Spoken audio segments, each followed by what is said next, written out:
এখানে কবরবাসীরা পর্যন্ত শেখ হাসিনার কাছ থেকে মুক্তি লাভ করতে পারে নাই। তাহলে মনে করেন কি পরিমাণ ফ্যাসিস্ট শেখ হাসিনা।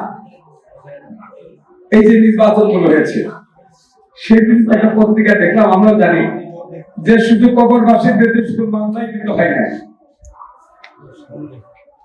আমাদের ভাস্কর থেকে যে হাজিদের বিরুদ্ধে মক্কায় ভাস্কর যে এখানে তার বিরুদ্ধে মামলা হয়েছে, হয় নাই?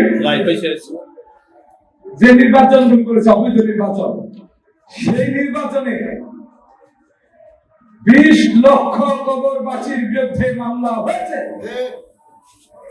তাহলে কত বড় দুঃশাসন ছিল, কত বড় অত্যাচার নির্যাতন, কত বড় ফ্যাসিস্ট হতে পারে। হিটলারের পরে যদি বাংলাদেশে পৃথিবীর মানচিত্রে পৃথিবীতে কোন ফ্যাসিস্টের জন্ম হয়ে থাকে তাহলে সেটা শেখ হাসিনা। ঠিক এত বড় ফ্যাসিস্টের বিরুদ্ধে তারিক রহমানের নেতৃত্বে আমাদের লড়াই করতে হচ্ছে, যুদ্ধ করতে হয়েছে। আমরা বিনষ্ট জনগণ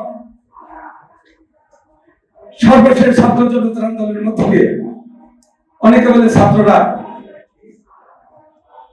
আন্দোলন করে দেশ স্বাধীন করে দিয়েছে, দ্বিতীয় স্বাধীনতা। আর স্বাধীনতার দ্বিতীয় কে? তৃতীয় কে? স্বাধীনতা একটা। স্বাধীনতা কয়টা? পাকিস্তান স্বাধীন হয়েছিল কত সালে?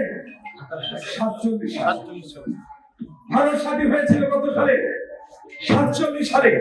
অর্থাৎ স্বাধীনতা একটা। এখন ওনারা বলে দ্বিতীয় স্বাধীনতা পেলাম, আবার কিছু দেশবিরোধী আমাদের স্বাধীনতার কথাবার্তা বলে। এগুলো আপনাদের খেয়াল করতে হবে, এই সরকারের খেয়াল করতে হবে।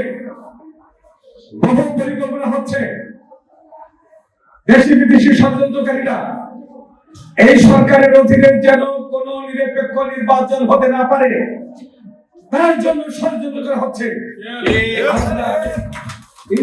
বলেছি, কারণ নিয়ন্ত্রণ সচেতন ব্যক্তি, ভালো ব্যক্তি, আন্তর্জাতিক শান্তি সচেতন ব্যক্তি, আমরা আশা করি তার মধ্যে থেকে কোন দুর্নীতি হবে অথবা জনগণ নিরাপত্তা সেই নিরাপত্তাহীন অবস্থায় থাকবে।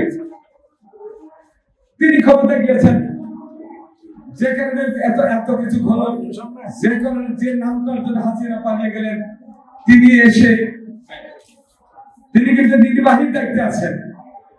জনগণ কিন্তু তাকে কোনো দায়িত্ব দিছে না, জনগণ তাকে কোনো দায়িত্ব দেয় না। আমরা প্রতিনিধিরা তাকে দায়িত্ব দিয়েছি, আপনারা ইন্টারিয়ার, অর্থাৎ জরুরি একটা নির্বাচনে জনগণের হাতে ক্ষমতা দিয়ে দিবেন। যদি জরুরি ক্ষমতা দিয়ে দিতেন জনগণের হাতে, জনগণের নেতা, জনগণ নির্বাচিত করবে, পার্লামেন্টে কারা যাবে, দেশের জন্য কথা বলবে, জনগণ নির্বাচিত করবে, এটা হচ্ছে সাংবিধানিক অধিকার। তা আপনি এখন এবং মন্ত্রীরা কেন নির্বাচন দিচ্ছেন না? এটাই আপনাদের কাজ।